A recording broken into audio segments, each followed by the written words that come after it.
에베소서 4장 1절 2절 말씀입니다. 1절은 형제님들 읽어주시고 2절은 자매님들이 읽어주시기 바랍니다. 시작. 그러므로 주 안에서 갇힌 내가 너희를 권하노니 너희가 부르심을 받은 일에 합당하게 행하여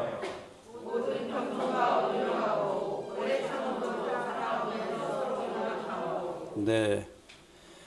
3절도 읽어야 되겠네요. 예. 3절은 다 같이 읽겠습니다. 시작. 평안에 매는 줄로 성령이 하나 되게 하신 것을 힘써 지키라. 예, 오늘 말씀의 제목은 성령이 하나 되게 하신 것을 힘써 지키라입니다. 3절 말씀에서 그것을 말씀해 주고 있죠. 그런데 1절 말씀에서는 너희가 부르심을 받은 일에 합당하게 행하라고 말씀해 주고 있습니다. 부르심에 합당하게 행하는 것과 성령에 하나 되게 하신 것은 밀접한 관계가 있습니다. 그래서 오늘 이 말씀을 통해서 주님께서 우리를 무엇을 위해서 부르셨는가에 대해서 먼저 살펴보고 그것이 성령의 하나 되게 하심과 어떤 관련이 있는가에 대해서 말씀을 드리려고 합니다. 사실은 이 말씀을 지지난주죠. 우리 고영님께서 말씀을 전하실 때 이 이 말씀을 사용을 하셨는데요. 그때 생각이 났습니다. 이 말씀을 좀 자세히 전해야 되겠다라고 하는 그런 생각이 들었습니다. 그럼과 동시에 이 성막의 널판들이 기억이 났습니다. 그래서 오늘 이 말씀을 성막의 널판들과 연관을 지어서 말씀을 드리려고 합니다. 먼저 너희가 부르심을 받은 일에 합당하게 행하라고 하는 부분에 대해서 말씀을 드리기를 원하는데요. 우리가 한번 골로새서 3장 15절 말씀을 한번 보시겠습니다. 그리스도의 평강이 너희 마음을 주장하게 하라. 너희는 평강을 위하여 한 몸으로 부르심을 받았나니 너희는 또한 감사하는 자가 되라. 여기 이제 부르심을 받았다고 말씀을 해주고 있지 않습니까? 그런데 한 몸으로 부르심을 받았다. 이렇게 말씀해주고 있는 것을 볼 수 있게 됩니다. 에베소서 4장 1절에서 부르심을 받은 일, 그 일에 합당하게 행할 것을 말씀해 주고 있는데요. 사실 이 에베소서는 교회 서신이라고 말씀을 하지요. 이 에베소서는 그리스도의 비밀인 교회에 대해서 말씀을 해주고 있습니다. 그래서 우리 각 개인을 그리스도 예수 안에서 하나님의 아들들이 되게 하시려는 이런 계획을 창세전에 하나님께서 가지시고 예수님께서는 이 계획을 성취하시기 위해서 이 땅에 오셨고 그리고 우리 각 개인을 거룩하고 흠이 없는 자가 되게 하시려고 십자가에서 피 흘리셔서 우리들을 구속해 주셨다고 말씀해 주고 있습니다. 이렇게 해서 이제 구원받은 성도들을 그리스도 예수 안에서 연합시키셔서 주님의 처소가 되는 교회가 되게 하시고 또 주님의 몸인 교회 가운데 지체가 되게 하셨다고 말씀해 주고 있지 않습니까? 그래서 이제 이 부르심에 합당한 일, 이것은 교회로 부르신 그 부르심을 말씀해 주고 있는 것입니다. 교회는 하나님께서 거하시는 처소이고 또 하나님의 일을 하는, 머리 대신 주님의 일을 하는 주님의 몸이라고 말씀을 해주고 있습니다. 건물이 여러 그 건축 재료를 통해서 형성이 되어지지만 하나인 것처럼 또 몸이 여러 지체를 통해서 이루어지지만 하나인 것처럼 우리는 주님 안에서 하나로 부르심을 받았다고 하는 것입니다. 그래서 이제 골로새서 3장 15절에서 한 몸으로 부르심을 받았다, 이렇게 말씀을 해주고 있는 것입니다. 우리가 교회로 부르심을 받은 그 부르심에 합당하게 행할 것을 말씀해 주고 있는데요. 그것을 이제 3절에서는 성령의 하나 되게 하신 것을 힘써 지키라고 말씀을 다시 해주고 있는 것을 볼 수 있게 됩니다. 우리 각 개인을 이제 구원하시어서 이 개인을 성령님께서 하나 되게 하시어서 주님의 몸 안에서 하나 되게 하시고 또 주님의 처소인 이 교회 안에서 하나가 되게 하시는 이와 같은 일을 성령님께서 이루어내셨다고 하는 것입니다. 우리 한번 고린도전서 12장 12절 13절 말씀을 한번 보시겠습니다. 몸은 하나인데 많은 지체가 있고 몸의 지체가 많으나 한 몸인과 같이 그리스도도 그러하니라. 우리가 유대인이나 헬라인이나 종이나 자유인이나 다 한 성령으로 세례를 받아 한 몸이 되었고 또 한 성령을 마시게 하셨느니라. 몸에 많은 지체가 있죠. 발도 있고 손도 있고 그리고 눈도 있고 입도 있고 코도 있고 귀도 있고 또 보이지 않는 내장들도 있고 몸 안에 많은 지체들이 있습니다. 그러나 몸은 많은 지체를 가지고 있지만 한 몸이라는 것이죠. 그리스도도 그러하다는 것입니다. 그러면 이와 같은 일, 많은 우리들을 그리스도의 몸된 이 교회 안에서 하나 되게 하신 일을 누가 하셨느냐?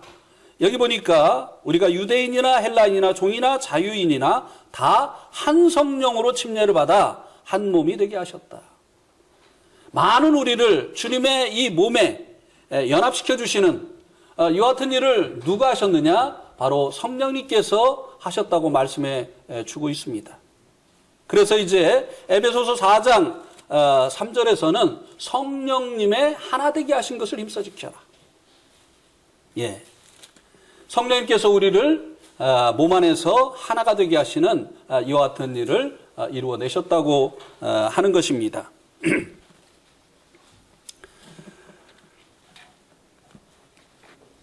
이렇게 이제 우리가 몸으로 부르심을 받았고 또 이것을 위해서 성령님께서 우리를 하나 되게 하시는 이와 같은 일을 이루어 주셨기 때문에 이제는 우리가 이 몸에 지체되어진 우리가 성령님께서 이 하나 되게 하신 것을 힘써 지키라고 하는 명령을 이제 지켜야 된다고 하는 것입니다. 이 말씀을 생각을 하면서 이 성막의 널판들을 생각을 하게 됐습니다. 한번 좀 그 성막의 널판들을 좀 보면요, 이게 이제 성막의 벽을 구성하는 그 널판들의 그림입니다. 이 널판들은 남쪽 북쪽에 20개씩 있습니다. 20개씩의 널판으로 이루어져 있고요. 그 다음에 이제 서쪽에는, 동쪽에는 문이고 서쪽에는 6개의 널판으로 구성이 되어 있는데 마지막 그 모퉁이에 2개의 널판으로 되어졌기 때문에 20개 하면 40개죠. 그 다음에 서쪽에 이제 8개가 되기 때문에 48개의 널판으로 성막의 이 벽들이 구성이 되게 됩니다. 그런데 이제 이 그 48개나 되는 이 널판을 가지고 하나의 이 건축물을 만들려고 하다 보니까 이 48개의 널판들을 하나로 묶는 것이 굉장히 중요한 일이 되어지는 것입니다. 안 그렇습니까? 예. 이게 하나의 널판으로 만들었다고 한다면 이것을 하나로 뭉치는 일이 필요가 없겠지만 48개나 되는 이 널판을 가지고 하나의 건물을 만들려고 하다 보니까 이 널판들을 하나로 묶는 이와 같은 일이 굉장히 중요한 주제가 되어졌다고 하는 것입니다. 그래서 첫 번째로 이 널판을 하나가 되기 위해서 요 밑에 보면은 하얀 부분이 보이죠. 요게 이제 밑받침입니다. 밑받침.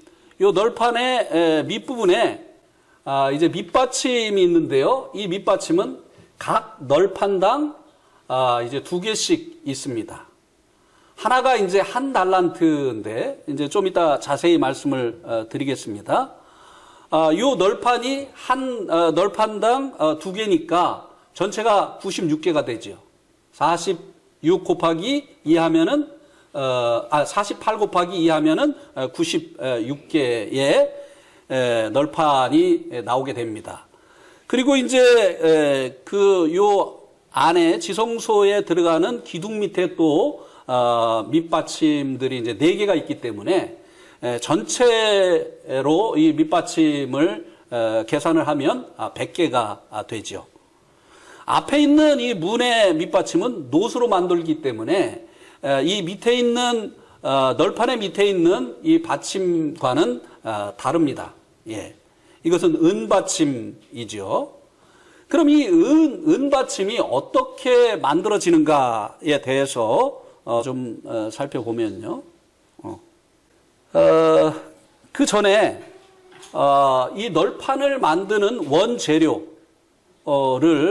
살펴보면 출애굽기 25장 15절에 보면 제가 오늘 예배 시간에 읽었던 말씀입니다. 조각목으로 이 널판을 만들라고 말씀해 주고 있습니다. 이 조각목이 혹 어떤 나무인지 아시는 분 계십니까? 우리 목수 형님들 2분. 이 조각목이 어떤 나무인지 아십니까? 예, 어디 봤어요? 저기 써 있네. 예, 예. 아카시아, 뭐 시띠나무라고도 하고 아카시아 나무입니다. 한번 목수 형님들에게 여쭤보겠습니다. 아카시아 나무가 건축 그 목재로 쓰여집니까? 잘 안 쓰여지죠. 예, 이거 땔감으로 쓰는 나무입니다. 예. 예? 요즘은 사용해요. 예. 예. 가공 기술이 좋아서. 이 성막을 지을 당시에는 이 목재로 사용이 되지 않던, 가치가 없는 그런 나무였습니다.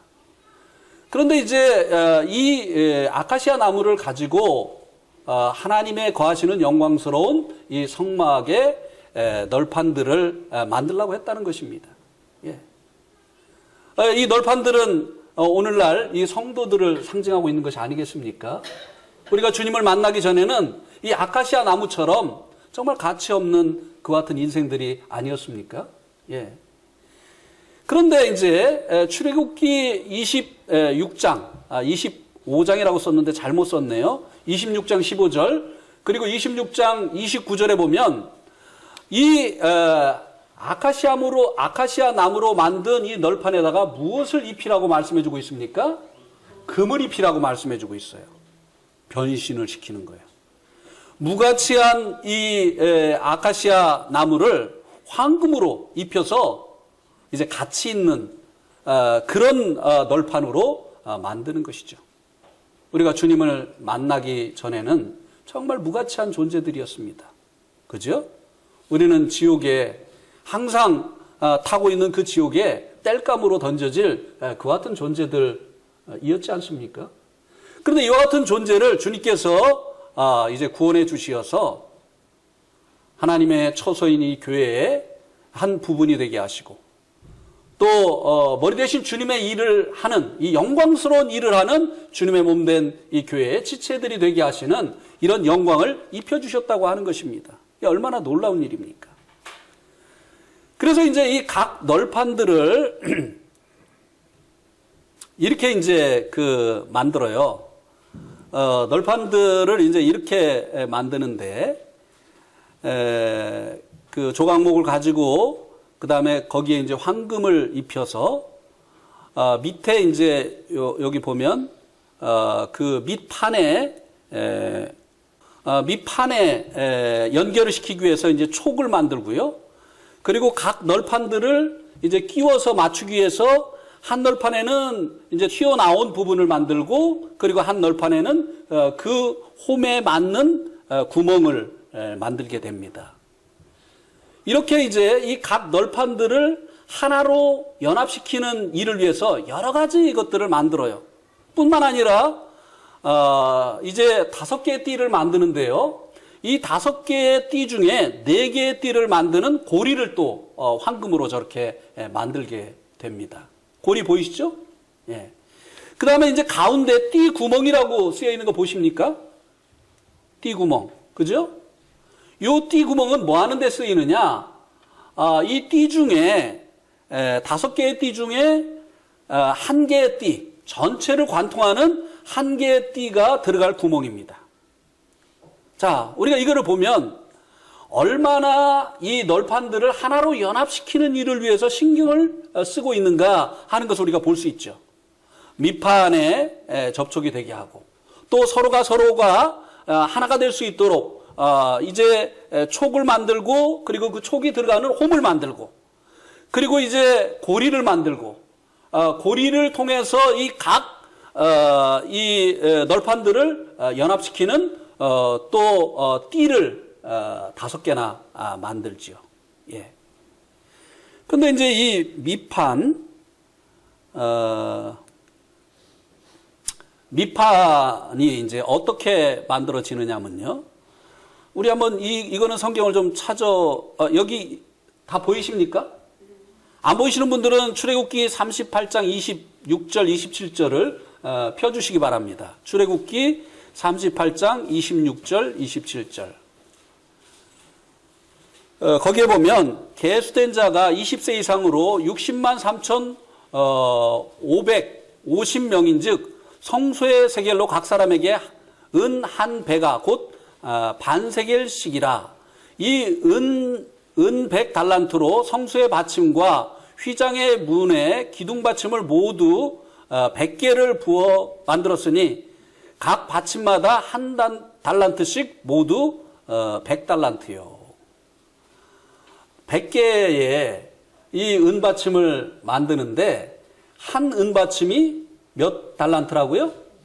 예, 한 달란트. 한 달란트의 무게가 34kg입니다. 굉장히 무겁죠. 그죠? 왜 이렇게 그 밑받침을 무겁게 만들겠습니까? 이것을 이제 그 하나로 연합시키기 위해서, 또 흔들리지 않게 하기 위해서. 예.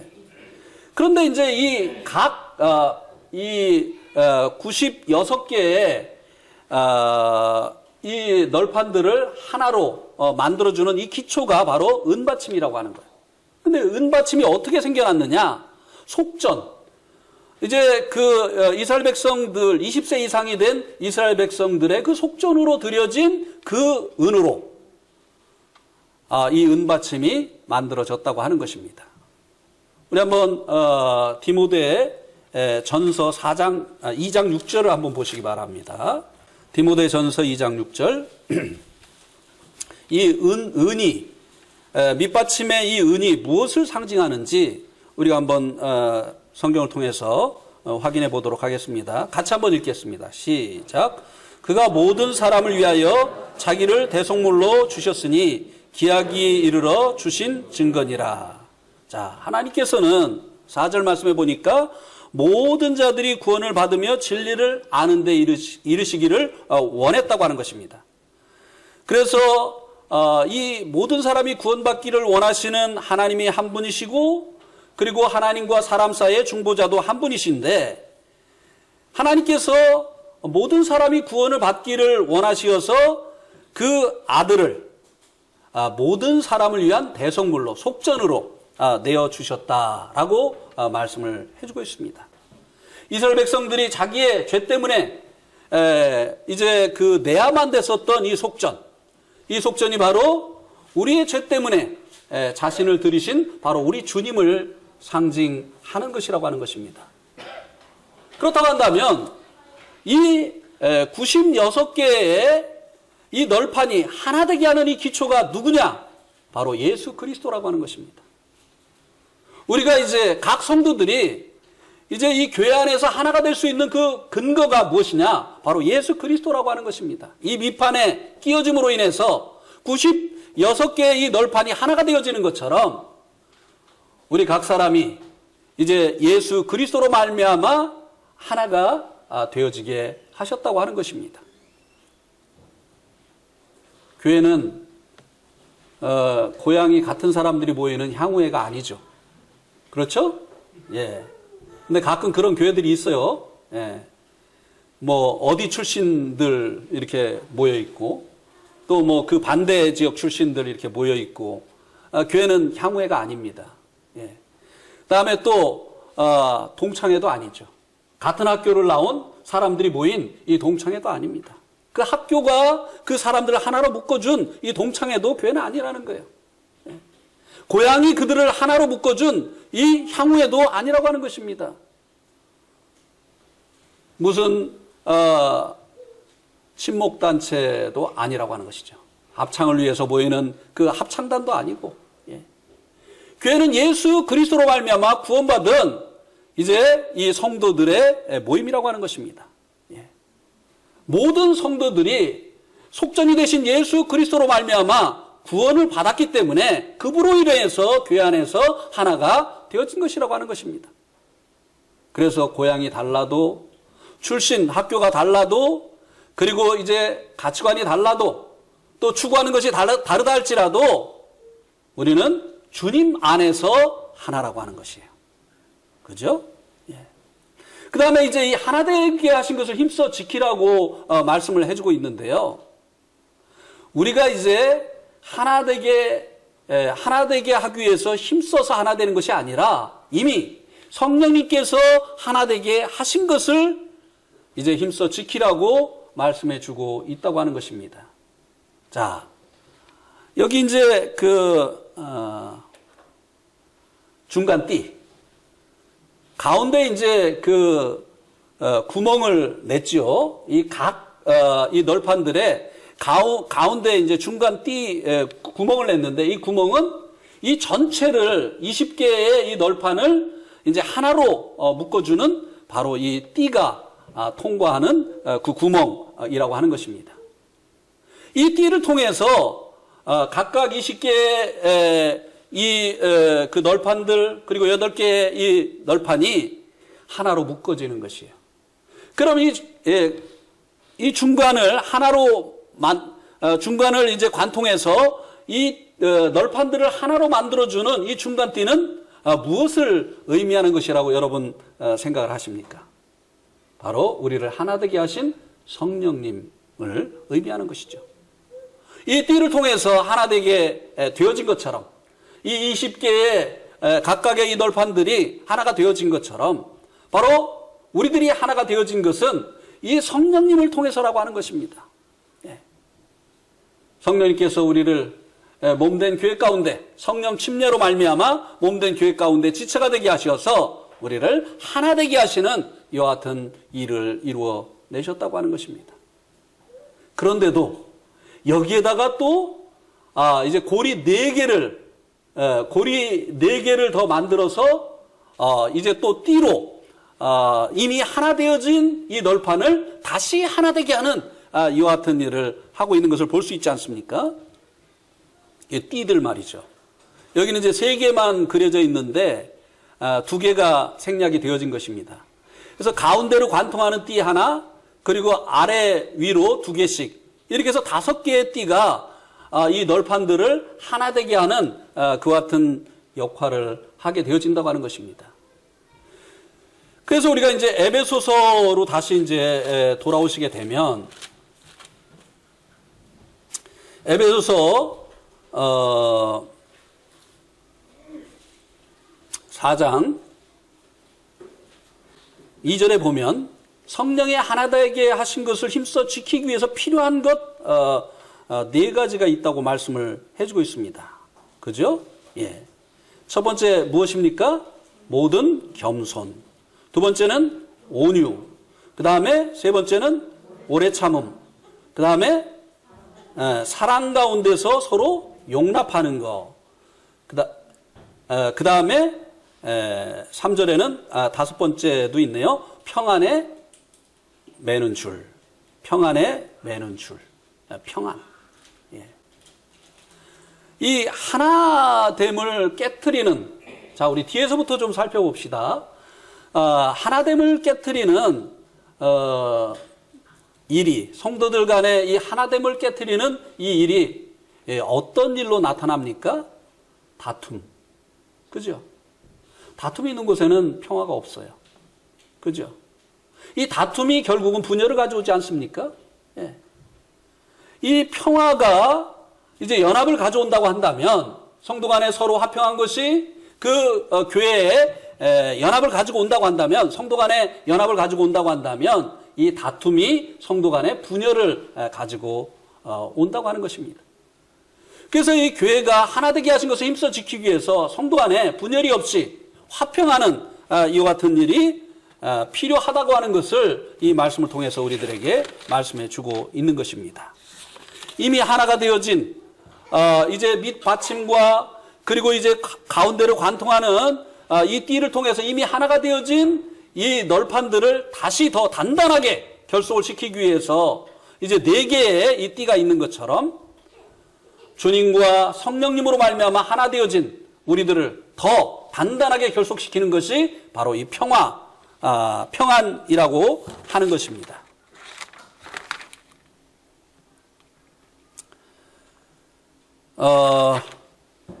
이 평화를 위해서는요, 이 평화를 해치는 것이 무엇인가를 우리가 알아야 됩니다. 이 평화를 위해서는요, 서로가 다른 것을 인정을 해야 돼요. 네. 성경에서 말하고 있지 않는 것까지 획일화시키려고 하기 때문에 분열이 일어나는 거예요. 예를 들면 교회 올 때는 까만 옷을 입고 와야 된다. 성경에 그렇게 나와 있습니까? 네. 이런 것까지 획일화를 시키려고 하기 때문에 오히려 까만 옷을 입고 오고 싶지 않은 사람이 그 교회에 갈 수가 없게 되어지는 거예요. 그 교회는 까만 옷 입고 와야 되는데, 될 수 있으면 하얀 속옷을 입고 그리고 겉에는 까만 옷을 입고 와야 된대. 그 사람은 이제 까만색이 장례식 가는 것 같고 그래가지고 이제 싫은 거지요. 이런 성경에서 말하고 있지 않은 것까지 이제 획일화를 시키려고 하기 때문에 오히려 분열이 일어나게 되어진다고 하는 것입니다. 자, 우리 이용수 형제님은 익은 김치를 좋아할까요? 안 익은 김치를 좋아할까요? 에? 다 알죠, 우리? 에? 어떤 김치를 좋아하죠? 안 익은 김치, 겉절이를 좋아합니다. 에. 이제 나도 알아요. 에. 근데 우리 모치님은 익은 김치를 좋아하실까요? 안 익은 김치를 좋아하실까요? 김치는 익어야 돼. 김치는 익어야 돼. 그러면은 이제 자기에게 서로를 맞추려고 하면 다툼이 일어나겠습니까? 안 일어나겠습니까? 네. 안 익은 김치를 좋아하는 사람한테 김치는 익어야 돼. 익어야 맛있어. 이렇게 하면은 반발을 하겠습니까? 안 하겠습니까? 자주 다퉈요, 그래서. 네. 어떤 사람은 반숙을 좋아하는데 어떤 사람은 완숙을 좋아할 수 있어요. 그죠? 네. 그러면 이제 이 완숙을 좋아하는 사람과 반숙을 좋아하는 사람이 이제 한상에서 먹고 마시려고 하면 이제 문제가 생길 수 있잖아요. 그죠? 그러니까 이런 것들까지 우리가 이제 자기에게 맞추려고 할 때 문제가 생긴다고 하는 것입니다.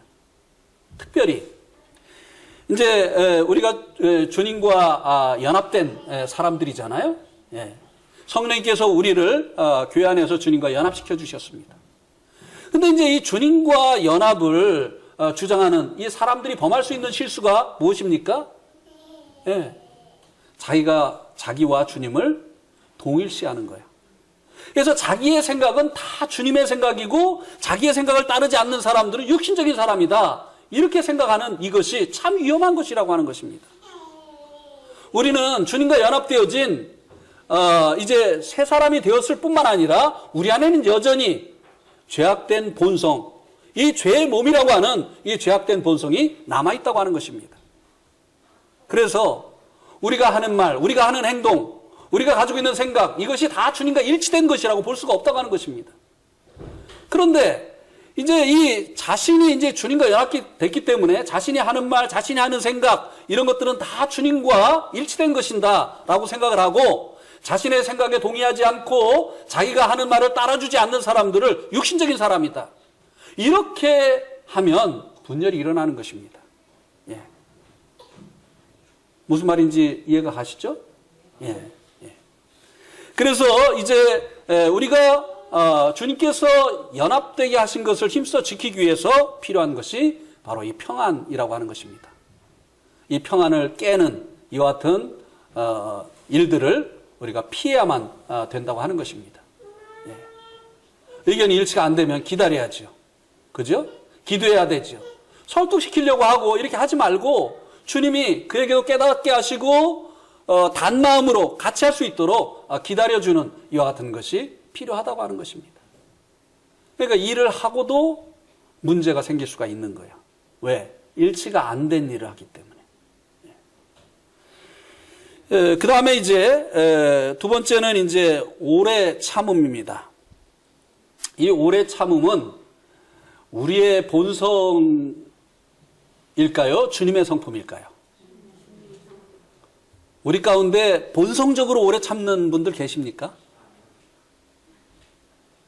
고영님은 좀 오래 참으실 것 같아요, 본성적으로. 아니에요? 자매님이 웃는 거 보니까 아닌가 봐요. 네. 그러면은 우리 이봉영 형님은 본성적으로 오래 참습니까? 그럴 것 같아요. 정성훈 자매님이 웃었어요. 그러니까 거기도 아닌 것 같아요. 이현웅 형제는 본성적으로 좀 오래 참는 것 같아요. 아니, 네가 어떻게 알아? 저희 아내가 웃는 거 보니까 아닌 것 같아요. 우리는 본성적으로요, 다 오래 참지 못해요. 이 오래 참는 것은 주님의 성품이죠. 그래서 이제 우리가 이제 주님을 닮겠다고 말이죠. 이제 거스리는 일, 그리고 이제 상대방이 이제 하는 그 실수, 이런 것들을 참아줍니다. 근데 이게 주님으로 되어지는 것이 아니라 자기의 노력으로 되어지면요, 이것은 뭡니까? 시한폭탄이에요. 어느 날 폭발하게 돼 있어요. 어떻게 하죠? 내가 그렇게 참아줬는데. 이거는 주님으로 말미암은 게 아니에요. 주님으로 말미암은 것은요, 잊어버립니다. 그런데 다 계산하고 있어요. 내가 몇 번이나 말했어. 내가 얼마나 정말 기다려줬는데 하면서 그동안 참아준 게 한 번에 폭발을 해버리죠. 성도들 간에 믿음의 분량이 다르고 은사가 다르고 그리고 또 성향이 다르기 때문에 오래 참는 것이 필요한 것이에요. 그죠? 저도 좀 요즘 그런 생각을 해요. 왜 이렇게 못 깨달을까? 이거 깨달아야 되는데, 신앙생활 하려면은 이거 정말 깨달아야 되는데 왜 이렇게 못 깨달을까? 그러면서 그냥 하도 답답해가지고 엎드려서 주님 앞에 기도를 했습니다. 주님, 이거 너무 신앙생활의 기본적인 것이고 반드시 깨달아야 되는데 왜 이렇게 못 깨닫고 자꾸 엉뚱한 소리를 할까요? 그랬더니 너는 구원받고 몇 년 만에 그거 깨달았는데, 주님 그렇게 말씀하시는. 그러니까 저보다 앞서서 또 깨달으신 분이 저를 기다려준 거 아니에요. 그죠? 어린이들이 어린아이 짓 한다고 그걸 문제 삼는 사람이 있습니까? 그 사람이 문제예요. 저 오니가 아무나 엄마라고 해요. 아무나. 급하면 아빠도 엄마, 급하면 할아버지도 엄마, 다 엄마라고 합니다. 그렇다고 해서 야, 너는 어떻게 아빠를 엄마라고 하냐? 나는 할아버지야. 이렇게 하면서 이 오니를 야단치는 사람이 있습니까? 그 사람이 문제예요. 그때는 그렇게 하는 것이 정상인 것입니다. 그래서 이제 우리가 이제 공사 중에 있기 때문에 이제 완성되지 않은, 우리가 이제 신의 성품에 참여하고 있는 그 같은 상태에 있기 때문에 서로를 향해서 오래 참아 주어야만 이 하나됨을 힘써 지킬 수가 있다고 하는 것입니다. 참아주지 못하기 때문에 마음의 상처를 받게 되는 것이고, 우주적인 교회에서는 이제 뛰쳐나갈 수가 없지만 지옥교에서 뛰쳐나가는 것이고, 그래서 하나됨이 이제 와야 되는 이와 같은 결과가 일어날 수 있다고 하는 것입니다. 또 중간에 있는 거를 얘기를 했네요. 뒤에서부터 한다고 해놓고, 사랑 가운데서 서로 용납. 사랑 가운데서 서로 용납하는 거. 용납한다고 하는 것은 무엇입니까? 상대방의 연약함보다는 용납한다는 것은 실수를 받아주는 거죠. 그죠? 근데 제가 구원받고 나서는 처음에는 이게 잘 됐는데요. 어느 정도 시간이 되고 나니까 이게 안 되더라고요. 상대방이 이렇게 한 것이 의도적으로 한 것이냐, 실수한 것이냐. 이것을 따져보고 실수한 것일 때는 이제 받아줬습니다. 나도 실수를 하니까. 그죠? 말의 실수도 하고, 또 행동의 실수도 하고, 판단의 실수도 하고, 듣는 것을 또 실수하기도 하고, 상대방이 하지도 않은 말을 내가 했다고 이렇게 들었다고 기억을 하는 이런 경우도 있고 말이죠. 내가 한 말을 기억하지 못하는 이런 경우도 있고. 그런데 이게 이제 의도적으로 그렇게 하는 것이 아니고, 실수면 어떻게 해야 됩니까? 일부러 한 게 아니잖아요. 그것에 대해서는 그에 대한 사랑으로 용납을 해줘야 된다고 하는 것입니다. 그가 의도적으로 그렇게 하지 않았는데 그것을 가지고 책망을 하고 그것을 문제로 삼고 하면 그 이제 긴장하게 되죠. 그죠? 저희 호연이가 어릴 때 한글을 가르쳐 주는데요. 이제 지연이는 이제 지연이 엄마가 이제 한글을 가르쳐 주는 것을 성공을 했어요. 근데 호연이는 그렇게 이제 못 배우는 거예요. 그러니까 이제 엄마가 막 야단을 치니까 얘가 막 긴장을 해가지고 야단 안 맞으려고 기억하면 기억! 니랑 니은! 이게 계속 긴장을 하는데 그런다고 해서 되지는 않더라고요. 그래서 포기를 했어요. 그런데 어느 날 차를 타고 지나가는데 얘가 간판에 읽는 거예요. 그래서 우리가 이제 할 수 없기 때문에 또 일부러가 아니고 이렇게 실수한 것들은 그에 대한 그 사랑으로 용납을 해주게 되어질 때 이런 이제 사랑으로 용납하는 이런 그 용납을 받는 이 성도들은요, 교회 가운데서 실수가 있는 거예요. 그렇지 않으면 긴장하게 되죠. 내가 또 야단맞지 않을까, 지적받지 않을까. 이것은 지금 제 얘기를 하고 있는 겁니다. 저희 아내가 남 얘기하고 있네. 지금 이렇게 이제 할 것 같아요. 하여튼 그 실수를 엄청나게 지적을 많이 했어요. 그래가지고 저희 아내가요, 제일 좋아했던 그 시간이 언제냐면요. 기억하고 있네. 제가 집회 가는 거를 그렇게 좋아했어요. 왜일까요? 남편이 없으면 쉴 수 있으니까.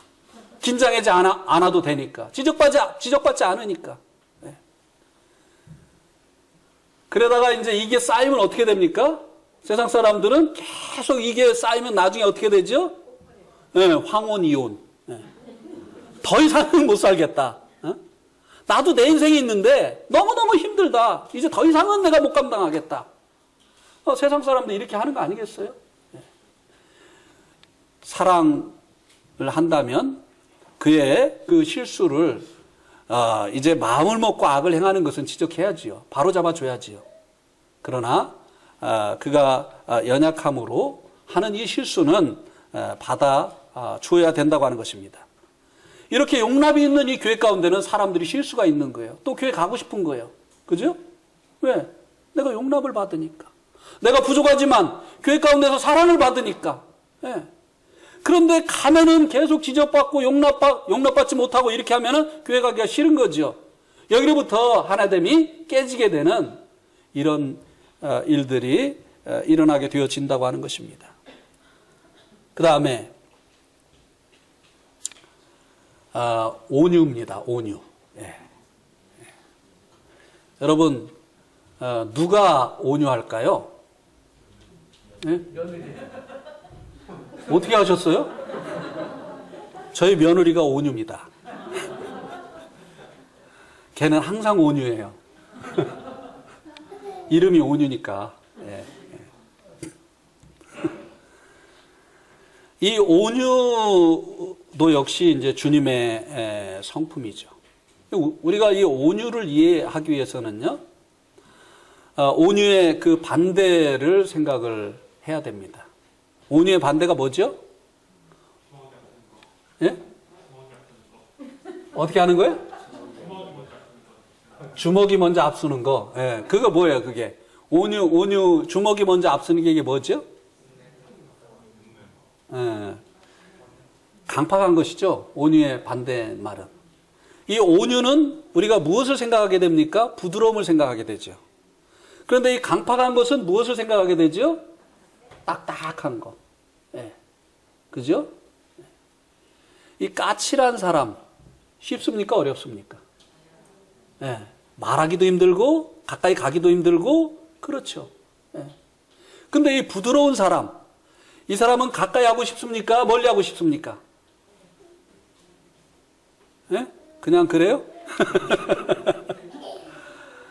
예. 다 이 강팍한 얘기하면 난 아니야 하고 오냐면 바로 나야 그렇게 생각하시는 건 아니겠죠, 설마? 예. 이 온유한 사람은요, 누가 알아보느냐면 아이들이 알아봅니다. 아이들이 보면 긴장하고 멀리하는 사람은 마음이 단단한 사람이고요. 아이들이 보면 가까이 오려고 하고, 오늘 아침에 온유가 제일 가까이 오려고 하더라고요. 근데 처음이었어요. 뭔가 목적이 있었던 것 같아요. 네. 이 온유한 사람에게는 이제 그 아이들이 가까이 오고 또 짐승들도 이 온유한 사람은 좋아하죠. 그죠? 네. 이 강팍한 사람은요, 짐승들도 막 짖습니다. 네. 아주 싫어해요. 네. 그러니 아이들도 이 온유한 사람을 좋아하고 짐승들도 온유한 사람을 좋아한다면 성도들은 물론이겠죠. 네. 이 교회 가운데 이 온유가 성도들을 더 가까이 하게 하고 그리고 결속하게 하는 이와 같은 띠의 역할을 하게 되어진다고 하는 것입니다. 이 온유한 사람은요, 교회의 결정이 자기의 생각과 달라도 순응할 줄 아는 사람입니다. 그죠? 우리가 이제 교회에 어떤 일을 결정을 할 때 이제 서로 이제 상의를 하지 않습니까? 근데 때로는 그 결정이 내가 생각했던 것과 다를 수가 있습니다.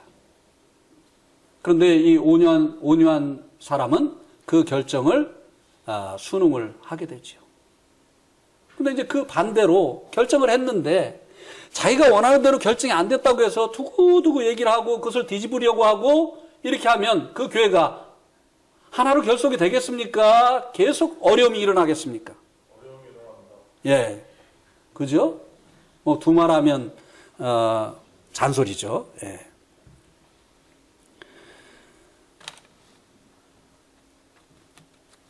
주님께서 자신을 온유하고 겸손하다고 하셨습니다. 그래서 우리가 이 온유를 위해서도 우리의 이 본성을 쫓지 말고 주님으로 인해서 우리가 말하고 행해야 된다고 하는 것입니다. 예. 교회가 이 온유를 통해서 결속이 된다고 해서 우리가 스스로 부드러운 사람이 되려고 외식하는 것, 이것도 시한폭탄 같은 거예요. 예. 주님으로 인해서 우리가 매번 자기를 부인하고 주님으로 인해서 우리가 말하고 행동하게 되어질 때 우리의 본성과 다른 이와 같은 온유가 나타나게 되어지고 우리의 이 온유가 교회를 점점 더 하나로 결속하게 하는 이와 같은 역할을 하게 되어진다고 하는 것입니다. 마지막으로 겸손인데요. 예.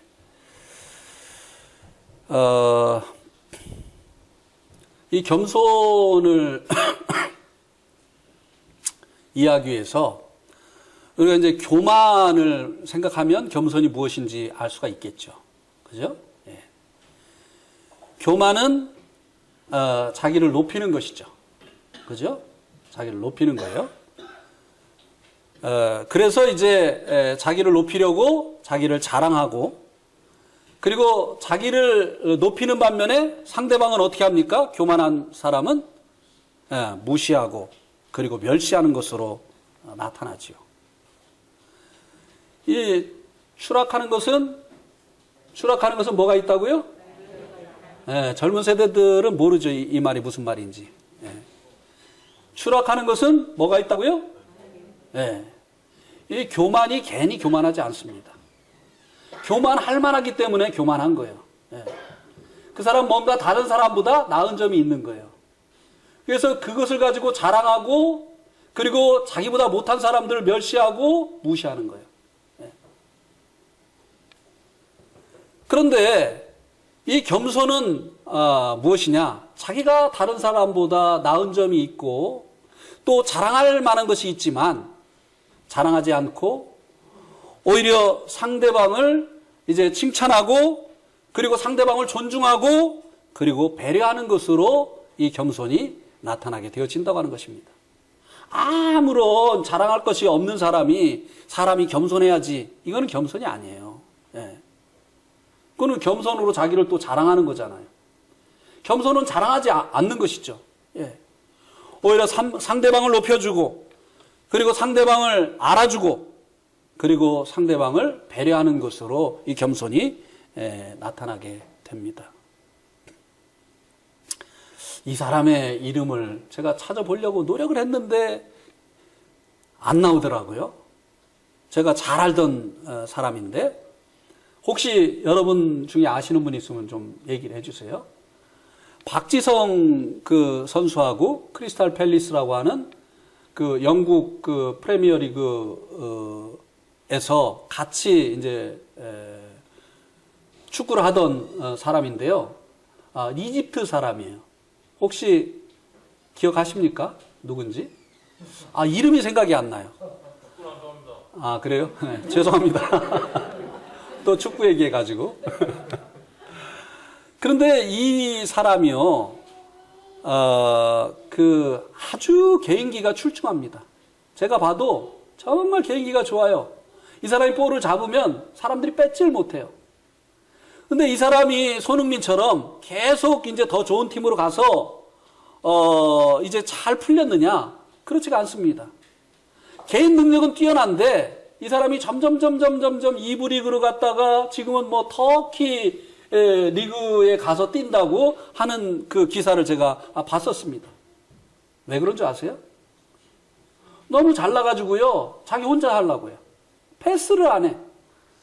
다른 사람한테 패스하면 더 좋은 찬스가 나는데 꼭 자기가 하려고 하다가 결국 나중에 뺏기고 말이죠.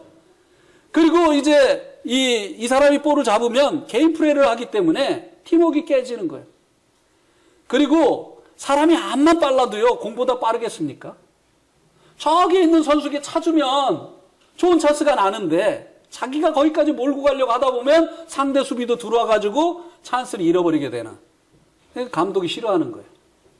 아주 개인 능력은 뛰어난데 다른 사람들한테 주는 것보다 자기가 하는 것이 낫다, 이렇게 생각을 하고 플레이를 하다 보니까 팀워크를 깨트리는 거예요.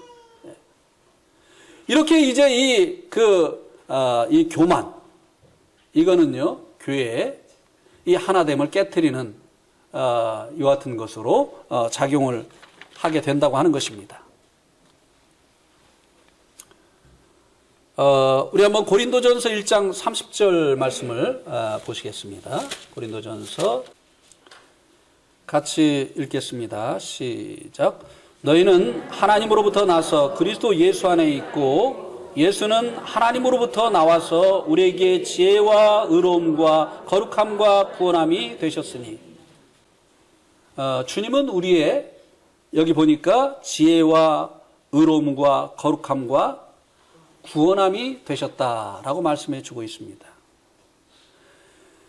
그래서 이제 주님이 우리의 겸손이 되게 하시고, 주님이 우리의 온유가 되게 하시고, 주님이 우리의 용납하는 것이 되게 하시고, 또 오래 참음이 되게 하시고, 또 이 우리의 평안이 되게 하는 이와 같은 일을 통해서 우리가 교회의 하나됨을 지켜 나갈 수 있다고 하는 것입니다.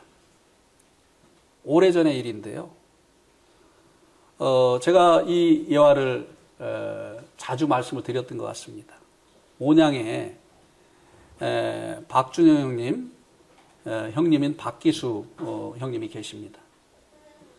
그 어머님이 돌아가셨어요. 그래가지고 이제 장례식에 갔는데, 그 누구 아들인지 모르겠는데, 어쨌든 박준영 형님, 박기수 형님의 이제 손자인 것 같아요. 근데 얘가 분위기 파악을 못해요. 장례식은 좀 엄숙해야 되잖아요. 그죠? 근데 막 얘가 이리 뛰고 저리 뛰고 막 그렇게 하는 거예요. 그래가지고 제가 이제 마음이 이제 불편해가지고요. 저놈을 좀 교육을 좀 시켜야 되겠다. 그때는 제가 오지랖이 넓어가지고요. 남의 집 애들도 그렇게 교육을 시켰어요. 예. 집 뒤로 끌고 가가지고 차례 열중시어. 이렇게 하면서 지금은 그렇게 안 합니다. 예. 근데 이제 급기야는 이 아이가 박준영님 그 무릎에 이렇게 앉아가지고 박준영님 이제 건을 쓰고 있었는데 건을 훌떡 벗기는 거예요. 그래 제가 깜짝 놀래가지고 아이고 저거 도저히 안 되겠다고 이렇게 일어서려고 하는데 박준영님이 뭐라고 말씀을 하시느냐면 얘야 할아버지가 평상시에 쓰고 있지 않던 거 쓰니까 이상하지? 이렇게 말씀을 하시는 거예요. 그때 저는 온유를 봤어요. 예. 저희 며느리 온유를 보기 전에 예. 그때 이제 박준영님에게서 온유를 봤습니다. 예. 이 온유 이것이 그 장례식장 분위기를 얼마나 참 이 따뜻하게 만들었는지 모릅니다. 거기서 제가 만약에 그 아이를 끌고 나가가지고 교육을 시켰다고 한다면 뭐가 됐겠습니까? 근데 이 아이가 그렇게 할아버지가 대처를 하니까 이 잠잠해지는 그런 모습을 볼 수가 있었습니다. 어쨌든 이 성막의 가운데 밑에의 밑판 그리고 이제 가운데를 가로지르는 이 띠를 통해서 널판들이 하나가 되어졌지만 4개의 이 띠를 통해서 하나된 이 널판을 더욱더 결속을 하게 되어지는 것처럼 이제 주님으로 말미암아 우리가 주님의 몸된 교회 가운데서 하나가 되어졌고 또 성령님을 통해서 이미 하나가 되어졌지만 이 하나 되게 하신 것을 힘써 지키는 이를 위해서 필요한 이런 것들을 우리들이 생각하면서 주님께서 하나 되게 하신 것을 힘써 지켜 나가야 되겠다고 하는 것입니다. 이것은 주님께서 우리에게 바라는 바이고 또 주님께서 기도하신 기도의 제목입니다. 아시겠죠? 네. 예. 오늘 말씀 여기까지 말씀을 드리겠습니다.